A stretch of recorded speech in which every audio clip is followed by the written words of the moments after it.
তাহলে বুদ্ধিজমের পরে জৈনিজম শুরু হয়ে গেল, ঠিক আছে দেশে। এবার গৌতম বুদ্ধের একই সমসাময়িক বা বলা হয় কন্টেম্পোরারি, কন্টেম্পোরারি কথার অর্থ হচ্ছে একই সময়ে,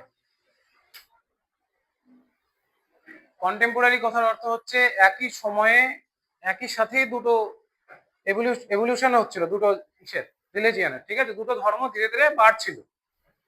তো সেটা হচ্ছে আরেকটা হচ্ছে জৈন ধর্ম বা জৈনিজম। জৈন ধর্মের প্রবর্তক আমরা মনে করা হয় সবসময় ভাবি যে মহাবীর, ঠিক আছে, কিন্তু অ্যাকচুয়ালি না। প্রথম প্রতিষ্ঠাতা হচ্ছে ঋষভদেব, ঠিক আছে, এটা মনে রাখবেন। ঋষভদেব হচ্ছে প্রতিষ্ঠাতা। এবার এদের কিছু সিম্বলস থাকতো, ঠিক আছে। ঋষভদেবের সিম্বল বা প্রতীক হচ্ছে ষাঁড় বা বুল। 24 নম্বর হচ্ছে মহাবীর হচ্ছে 24 নম্বর, 24 নম্বর হচ্ছে তীর্থঙ্কর, ঠিক আছে। এদেরকে বলা হতো তীর্থঙ্কর, যেমন আমরা বুদ্ধিস্ট মঙ্ক বলছি না, ভিক্ষুক বলছি বৌদ্ধ ধর্মে, এদেরকে বলা হতো তীর্থঙ্কর, ঠিক আছে। তো 24 নম্বর হচ্ছে 24 জন ছিলেন, শেষ হচ্ছে মহাবীর, ঠিক আছে। তো ইনি ছিলেন প্রথম প্রথম তীর্থঙ্কর যদি বলা হয় তাহলে বলবো হচ্ছে ঋষভদেব। আর এনার সিম্বল হচ্ছে বুল। প্রথম যেদিন হিস্ট্রি ক্লাস করিয়েছিলাম সেখানে ভারতবর্ষের নামকরণের একটা সিগনিফিকেন্স ছিল জৈন জৈন ধর্মে, সেটা বুঝিয়েছিলাম। এখানেও সেটার উল্লেখ পাওয়া যায়। ঋষভদেবের দুটো ছেলে, এক ছেলের নাম হচ্ছে ভরত, মনে করা হয় সেখান থেকে এই দেশের নাম হচ্ছে ভারতবর্ষ। আর এক ছেলের নাম হচ্ছে গোমেটেশ্বর। এটা খুবই ইম্পর্টেন্ট পয়েন্ট, দাগ দিয়ে রাখতে পারিস। গোমেটেশ্বর যিনি বাহুবলী নামেও পরিচিত, সিনেমা দেখেছি বাহুবলী, সেই বাহুবলী নামেও পরিচিত, ঠিক আছে। আর কি ইম্পর্টেন্ট এই রিলেটেড, সেটা হচ্ছে এনার একটা বিশাল বড় মূর্তি আছে। কোথায় আছে? কর্ণাটকের শ্রবণ বেলগোলা। এটা খুব ইম্পর্টেন্ট, যেগুলো দাগাচ্ছি খুবই ইম্পর্টেন্ট, ঠিক আছে। বৃহত্তম একক পাথরের খোদাই করা মনোলিথিক স্ট্যাচু। মনোলিথিক কথার অর্থ হচ্ছে একটাই পাথর পুরোটা, ওটাকেই কেটে কেটে কেটে কেটে কেটে কেটে বানানো, ঠিক আছে। তাহলে বোঝা গেল। তাহলে মূলত ঋষভদেবের দুই ছেলে, ঋষভদেব তার হচ্ছে দুটো ছেলে। প্রথম ছেলের নাম হচ্ছে ভরত, ভারত, এখান থেকেই ভারতবর্ষ। আর একজন হচ্ছে গোমেটেশ্বর, ঠিক আছে, গোমেটেশ্বরা। এ এর হচ্ছে বাহুবলী নামে পরিচিত। এবং শ্রবণ, যেটা ইম্পর্টেন্ট সেটা হচ্ছে কর্ণাটকের শ্রবণ বেলগোলাতে একটা মূর্তি আছে। এর একটা রাজ অভিষেক হয় একটা নির্দিষ্ট সময়ে। কেউ যদি কোনোদিন খেয়াল করে দেখবি মনে হবে যে গৌতম বুদ্ধের মতো বিশাল বড় মূর্তি, উপরে দুধ ঢালা হচ্ছে, এই ঢালা হচ্ছে, অনেক কিছু মধু টধু ঢালা হচ্ছে। ওটা অ্যাকচুয়ালি গৌতম বুদ্ধ নয়, ওটা হচ্ছে বাহুবলী, ঠিক আছে। শ্রবণ কর্ণাটকে হয়, ওটা ফেস্টিভ্যাল হয় একটা, হ্যাঁ। তো ওটা হচ্ছে গোমেটেশ্বর। 22তম তীর্থঙ্কর, সবগুলো জানতে হবে না আমাদেরকে, 23, 22 আর হচ্ছে 1, 24, এই কটা জানেন। এর নাম হচ্ছে অরেস্টিন এমি, ঠিক আছে। 23তম তীর্থঙ্কর হচ্ছে পার্শ্বনাথ, এবং এর সাইন, পার্শ্বনাথের সাইন হচ্ছে স্নেক। স্নেক সাইনটা জানতে হবে, ঠিক আছে। প্রথম জনের ছিল ষাঁড় বুল, পার্শ্বনাথের হচ্ছে সাপ বা স্নেক। অত ইম্পর্টেন্ট না ওগুলো, ঠিক আছে। আচ্ছা, স্নেক হলো। এবার হচ্ছে 100 বছর ধরে তিনি হচ্ছে সাম্যেদ পাহাড়ে, 100 বছর বয়সে তিনি মারা যান, ঠিক আছে। এবার কোথায় মারা গেছিলেন? সাম্যেদ শিখর বা সাম্যেদ পাহাড়। মোক্ষ লাভ বলছে না, মোক্ষ লাভ, এটাই হচ্ছে বোধি লাভ বা এনলাইটমেন্ট যাকে বলে। এদের ক্ষেত্রে এটা অন্য নামে পরিচিত, হ্যাঁ। জৈন কথাটা কোথা থেকে এসছে জানিস? মহাবীরের নাম তো জৈন না, তাহলে কোথা থেকে এসছে? মহাবীর যখন মোক্ষ লাভ করলেন বা নির্বাণা লাভ করলেন, তখন তাকে বলা হতো জিন। ওদের ল্যাঙ্গুয়েজে ওটাকে বলা হয় জিন, ঠিক আছে। তো জিন থেকে এসছে জৈন, বুঝতে পারলি বিষয়টা। আরো অনেক কিছু বলা হয়, কেলভিন কোভলিন অনেক কিছু বলে। আচ্ছা,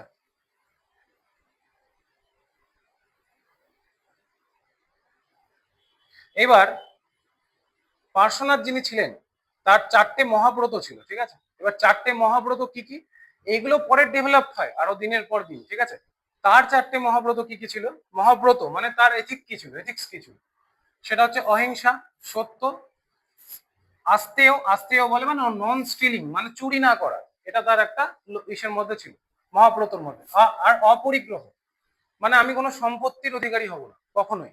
দেখবি জৈন ধর্মে যারা রয়েছে তারা দেখবি মুখও বাঁধা থাকে অনেকের, মুখ একটা সাদা কাপড় বা সাদা রঙের প্লেট দিয়ে বাঁধা থাকে, আর বস্ত্র হিসেবে শুধু সাদা থাকে, আর কিছু থাকে না, পায়ে কোনো চুটি টুটি কিচ্ছু থাকে না। মানে সেইটা আসে এখান থেকে, অপরিগ্রহ থেকে, মানে তিনি কোনো কিছুই আর গ্রহণ করবেন না।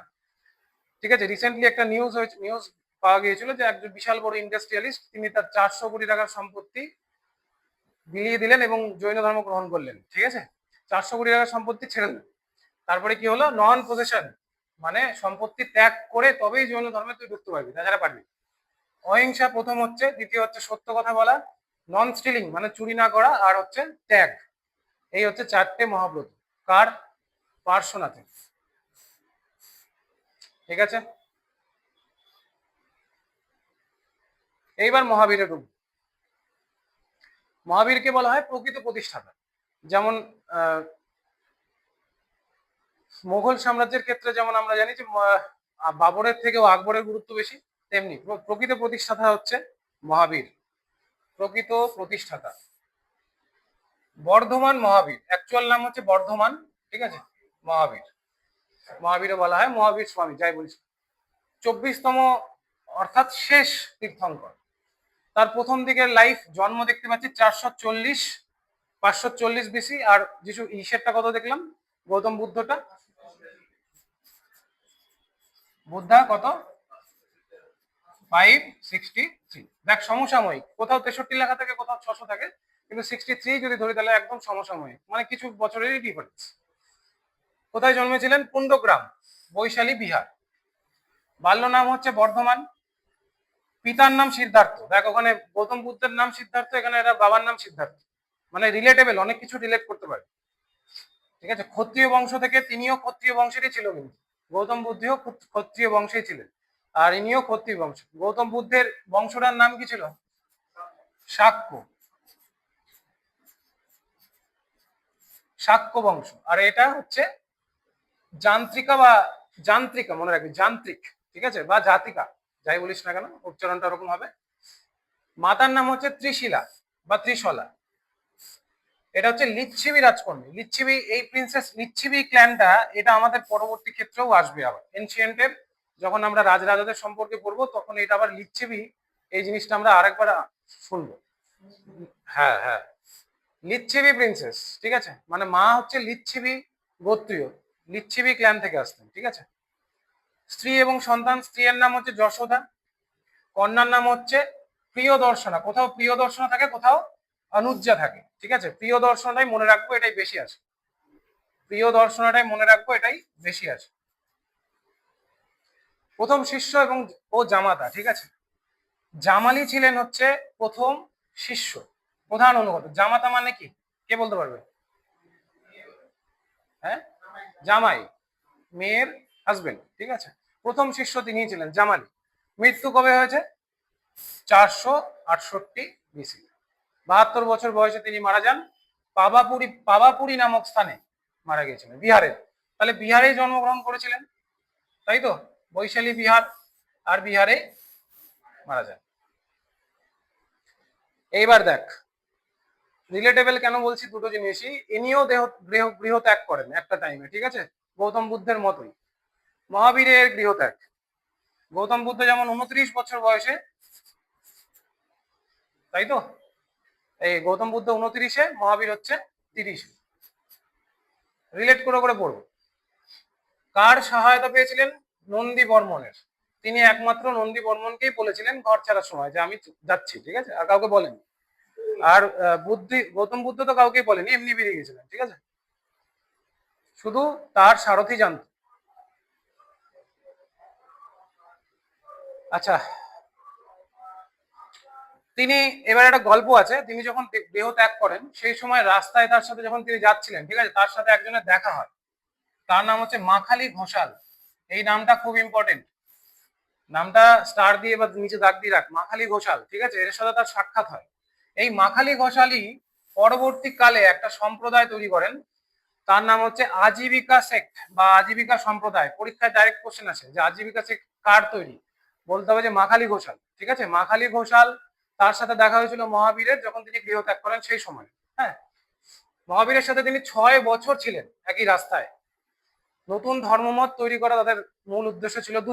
দুজনেরই অনেক মতের মিল ছিল প্রথম দিকে। 6 বছর একসাথে তারা যাত্রা করেন।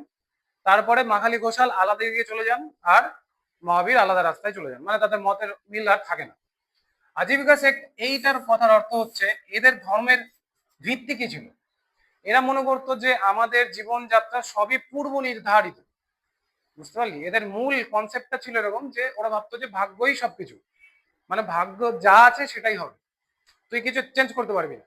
মানে পুরো ইউনিভার্স চলছেই এরকম ভাবে সাজানো একটা, ইউনিভার্সটা পুরো সাজানো, ঠিক আছে? প্রত্যেকটা স্টেপ যা আজকে আমি বলছি, তোরা কথা বলছিস, তোরা শুনছিস, পড়ছিস, সব আগে থেকে ডিসাইডেড।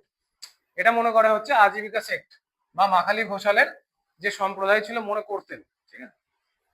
এই সম্প্রদায়ের যে আস্থাটা, এটা এখনো আমাদের মধ্যে আছে। দেখবি যে কখনো কোনো খারাপ কিছু হলে বলে ভাগ্যে ছিল হয়েছে, তাই না? তো এই জিনিসটা আমাদের মধ্যে এখনো চলছে, আছে, এইখান থেকেই এসছে, ঠিক আছে? এরা মনে করতেন যে ভাগ্যই নির্ধারিত পূর্ব থেকে, আগে থেকে। এইবার যে বললাম যে কৈবাল্য, হ্যাঁ, বিন্দুসার, হ্যাঁ, বিন্দুসার হচ্ছে আজীবিকা সেক্টর পরবর্তী মতবাদের অনুসরণ করেছিলেন। বিন্দুসার অনেক কিছুই করেছিলেন, ঠিক আছে? যেমন চন্দ্রগুপ্ত মৌর্য হচ্ছে প্রথমে শৈবাইট ছিলেন, শৈবাইট মানে শিব শিব শিব ধর্মের দিকে দীক্ষিত ছিলেন। পরে তিনি বৌদ্ধ ধর্মে যান চন্দ্রগুপ্ত। লাস্ট জীবনে তিনি জৈন ধর্ম আবার ইয়ে করেছিলেন, ঠিক আছে, অ্যাডপ্ট করেছিলেন। তো সেরকম রাজরাজারা অ্যাকচুয়ালি এরা কি হয়, রাজাদের যখন রাজাদের রাজত্বকাল চলছে সে সময় ধর কোনো ধর্ম বেশি প্রাধান্য পেল, তখন রাজারা সবাইকে খুশি করার জন্য সেটা নিজেরা গ্রহণ করে নিতেন, ঠিক আছে? তো সেই ঘটনাটাই এখানে হয়েছে। আচ্ছা, 12 বছর সময় লেগেছিলেন তার বোধি লাভ করতে। গৌতম বুদ্ধের 6 বছরে হয়েছিল, এনার লেগেছিল 12 বছর। 12 বছর কোথায়? ঋজুপালিকা নদী। আর ওটা কোন নদী ছিল? অনমা থেকে শুরু হয়েছিল, তারপরে অনমা, নিরঞ্জনা, আর কুশীনগরে গিয়ে মারা গেলেন কোন নদীর তীরে? হিরণ্যাবতী, ঠিক আছে, মনে রাখবি, হিরণিয়াবতী বা হিরণ্যাবতী নদীর তীরে। আচ্ছা, কৈবাল্য বলা হয়, কৈবাল্য, ঠিক আছে, কৈবাল্য। যেমন ওখানে আমরা বললাম যে নির্বাণা বলে, তেমনি জৈন মতে যে বোধি লাভ করার বা পরম জ্ঞান লাভ করা, এটাকে বলা হচ্ছে কৈবাল্য। এবার যদি প্রশ্নে চলে আসে অনেক সময় যে কৈবাল্য কি, তাহলে তোকে বুঝতে হবে যে এটা বোধি লাভ করারই কথা বলা হচ্ছে, ঠিক আছে? বৌদ্ধ ধর্মে বোধি, এখানে কৈবাল্য, ঠিক আছে? কৈবাল্য বা কেবালিন, যারা কৈবাল্য লাভ করে তাদেরকে বলা হয় কেবালিন, কেলভিন নয়, তাপের ফিজিক্স দিয়ে কিছু নেই এখানে, ঠিক আছে? কেবালিন, কেবালিনকে আবার জিনও বলা হয়। এই যে জিন, এইখান থেকেই এসছে জৈন। তার মানে মহাবীরকে জিনও বলা হয়। যদি বলা হয় যে মহাবীরকে কোন নামে পরিচিত, 4টে অপশন থাকে, জিন যদি থাকে তাহলে বলতে হবে জিন, ঠিক আছে? আচ্ছা, আরেকটা হচ্ছে নির্গ্রথা। নির্গ্রথা কথার অর্থ হচ্ছে বন্ধনহীন, মানে যে মনে কর সবকিছুর ঊর্ধ্বে চলে গেছে তাকে, মানে বোধি লাভ করা মানে হচ্ছে সবকিছু তুই ঊর্ধ্বে চলে গেছিস, তোর কাছে আর কোনো কিছুই খুবই বেশি, মানে এমন একটা মানুষের মেন্টাল স্টেট হয় যেখানে তোর কোনোটাই আনন্দদায়ক না, কোনোটাই দুঃখজনক না, তুই একদম নিউট্রাল ফেজে আছিস, বুঝতে পারলি? সেটা হচ্ছে বোধি, মানে সব ইন্দ্রিয়কে সে জয় করে নিয়েছে আর কি। তার না দুঃখ হচ্ছে, কষ্ট হচ্ছে না, ব্যথা বেদনা কিছুই হচ্ছে না। আচ্ছা, এইবার জৈন ধর্মের যে মুক্তি লাভের জন্য যে ত্রিরত্নের কথা বলা হয়েছে সেটা কি? একটা হচ্ছে রাইট ফেথ বা সৎ বিশ্বাস, রাইট নলেজ বা সৎ জ্ঞান, মানে নলেজটা ভালো থাকতে হবে, রাইট কন্ডাক্ট, এই নলেজটাকে ভালোভাবে চালনা করতে হবে নিজের আচরণের মধ্যে দিয়ে। এটা হচ্ছে ত্রিরত্ন, ঠিক আছে, মনে রাখবে। পঞ্চম মহাব্রত কি? পার্শ্বনাথে যে 4টা মহাব্রত ছিল পড়ে আসলাম, তার সাথে পঞ্চম ব্রত হিসেবে ব্রহ্মচর্যটা অ্যাড হয়। ব্রহ্মচর্য মানে হচ্ছে, ব্রহ্মচারিয়া মানে হচ্ছে যে ব্রাহ্মণ, এই আমাদের যে ভাগ ছিল না, বানপ্রস্থ, গার্হস্থ, বানপ্রস্থ, কি এক ছিল না, সন্ন্যাস, হ্যাঁ, তো সেখানে যে ব্রহ্মচর্য ছিল সেই ব্রহ্মচর্য এইটা, ঠিক আছে?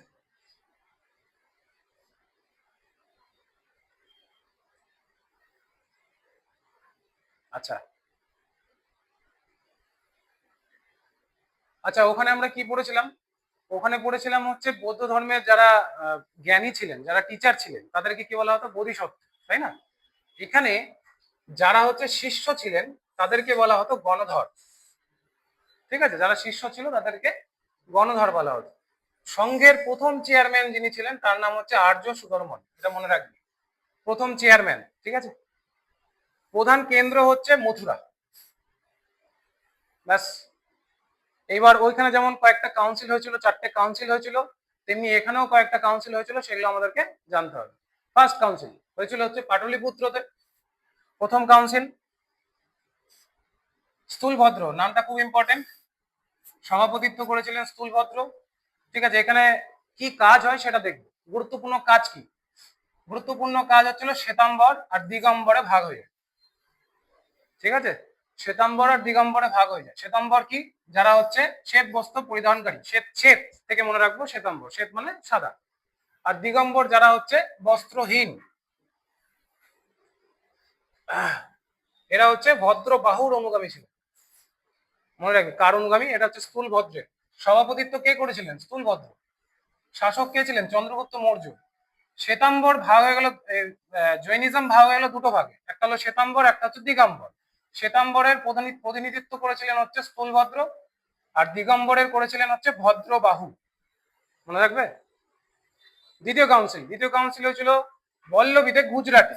সালটা দেখে নেব, 1512। দেবার্দি, ক্ষমাশ্রবণ। ঠিক আছে, নামগুলো একটু দেখবি, একটু কঠিন আছে, শুধু লাস্টের টাইটেল মনে না থাকলেও শুধু এটা মনে রাখবি, তাহলেই হয়ে যাবে। পবিত্র গ্রন্থগুলিকে একত্রিত করা হলো এবং লিপিবদ্ধ করা হলো, এটাকে বলা হয় আগাম। আগামটা খুব ইম্পর্টেন্ট, যে ধর্মগ্রন্থগুলিকে একসাথে কি বলা হতে পারে? আগাম বলা হয়। ঠিক আছে, ওদের যে লিপিবদ্ধ করা হলো সবগুলোকে আর এক জায়গায় নিয়ে আসা হলো, ওটাকে বলা হয় আগাম।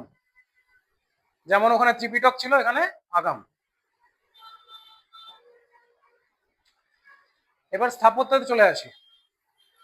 ওখানে স্তূপা দেখলাম, কি দেখলাম? আর স্তূপা, মনেস্ট্রি দেখলাম, তাই না? বিভিন্ন রকম। এখানে স্থাপত্য এবং কলার মধ্যে জৈন আর্কিটেকচার আমরা কি পাবো এবং আর্টে কি পাবো? ওড়িশাতে কি দেখা যায়? এটা খারবেলের, আমরা খুব বারে বারে পড়ি এই জিনিসটা। ঠিক আছে, খারবেলে তিনি ছিলেন যে একজন অত্যন্ত মানে বিখ্যাত অনুসারী, অনুগামী ছিলেন। রক কাট কেভ পেন্টিং দেখা যায়, কেভ মানে হচ্ছে গুহার মধ্যে চিত্র দেখা যায়। ঠিক আছে, কোথায়? হাতিগুম্পা শিলালিপি, ওড়িশার বিখ্যাত চিত্র। ঠিক আছে, মানে এই সময়ে কি দেখা যায় সেটা বলা হচ্ছে। উদয়গিরি, খণ্ডগিরিতে উড়িষ্যায় প্রাচীন জৈন গুহা রয়েছে, এটাও দেখবো। আর হচ্ছে দিলওয়ারা জৈন টেম্পল, দিলওয়ারা জৈন টেম্পল, এটা কোথায়? মাউন্ট আবুতে আছে। ঠিক আছে, মার্বেল পাথরের তৈরি, গুজরাটের চালুক্য বংশ করেছিল। দেখে নিবি একটু। হ্যাঁ, দুই ভাই ছিল, বাস্তুপাল এবং তেজপাল।